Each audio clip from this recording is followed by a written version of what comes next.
Сегодня в России отмечают День пограничника, сторожи государственных границ, именно так их называют. О том, как прошла ежегодная встреча пограничников разных поколений в Хангаласском районе, расскажет Виолетта Засимова. Поздравляю вас с Днем пограничника! Ура! Ура! Ура!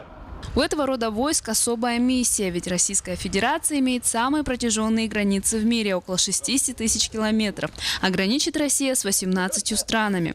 В городе Покровске на Кургане Славы собрались те, кто в разные годы стерег эти самые границы и продолжает помнить и гордиться об отданном перед Родиной долге. Пограничник – это лицо России, которое стоит именно и на охране. Первый встречает всех врага любого на границе, защищая границы России.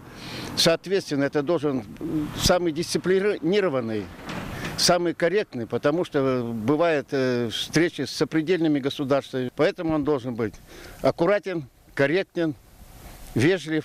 Сейчас в Совете ветеранов пограничных войск Хангаласского улуса состоит около 250 человек. Бывает, значит, у нас какие-то мероприятия, там, скажем, несчастный случай там, в семье у кого-то, да, тогда мы иногда организуем сбор денег, материально помогаем, по возможности.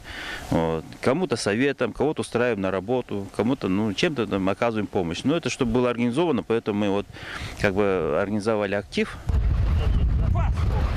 Как отмечают сами зеленые фуражки, бывших пограничников не бывает. И один раз, связав жизнь с охраной государственных рубежей, долгие годы потом будут с трепетом вспоминаться ночь, наряд, река и звездный свет.